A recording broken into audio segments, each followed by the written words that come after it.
Hello guys, it's me Peaches, and welcome to my channel. If you're new, make sure you hit like and subscribe. If you've been here before, hit the bell button so that you can be notified when I make new videos. So, what is autistic masking? I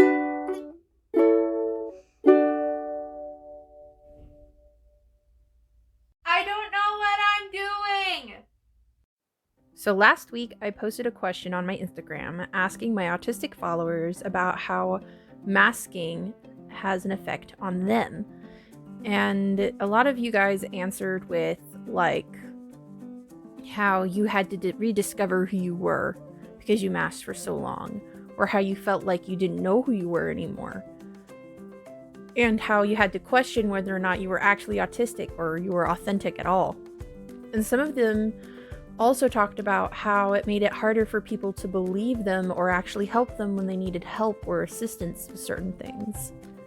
And I deeply relate to your guys' answers, and I really appreciate everyone answering and giving me their insight on that. Because while I am autistic, it's different for every autistic. I'm not the entire autistic community. I'm only one person in that community. And so I like to ask you guys questions, and I really appreciate it when you answer them.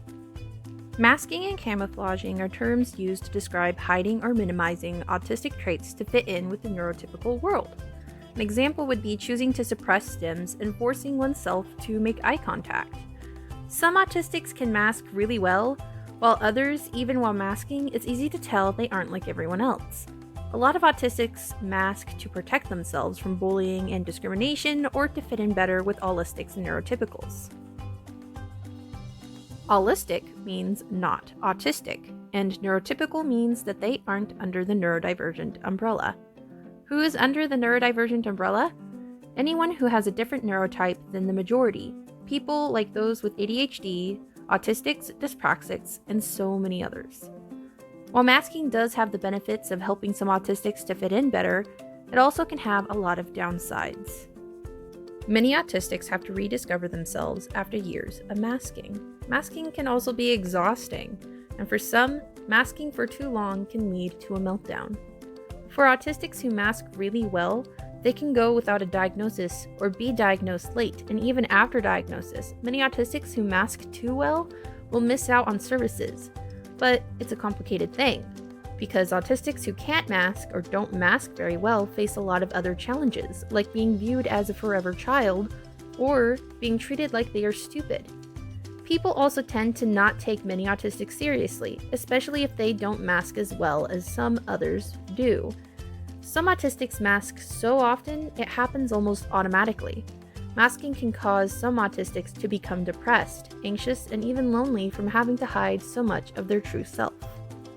But for many autistics, masking is vital to being able to pass for a job at an interview or to finish an interaction with a cashier without appearing to be what many allistics and neurotypicals might call suspicious. Sometimes masking is a trauma response. A lot of autistics get mistreated and abused because we are more vulnerable due to a lot of us having more difficulty in reading body language and understanding social cues, as well as having communication challenges. A nonverbal autistic or an autistic who struggles to catch red flags from dangerous people make easy targets.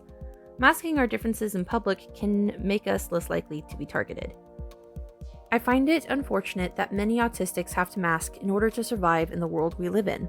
I myself mask. Even though I don't often pass as neurotypical, it's something I've had to use a lot to get through school, to get jobs, and to avoid being targeted by people with bad intentions. But because I don't always mask well enough to pass, I've always faced a lot of the ableism and discrimination that comes with not fitting the normal. I didn't choose to mask.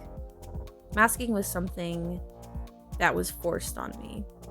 If I had the choice, I choose not to mask. Masking is exhausting, it's tiring, it causes a lot of distress, and it's just not worth it to me in the long run.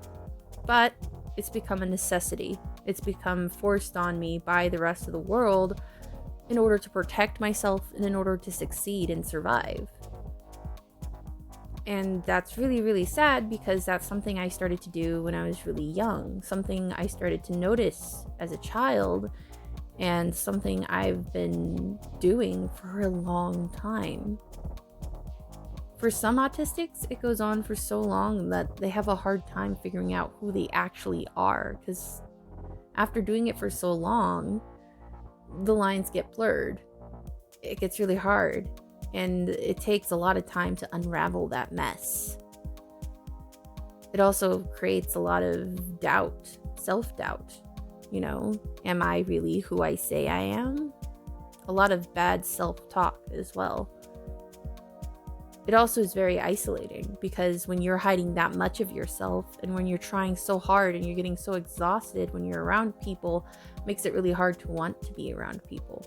Makes it really hard to have true friendships that have meaning.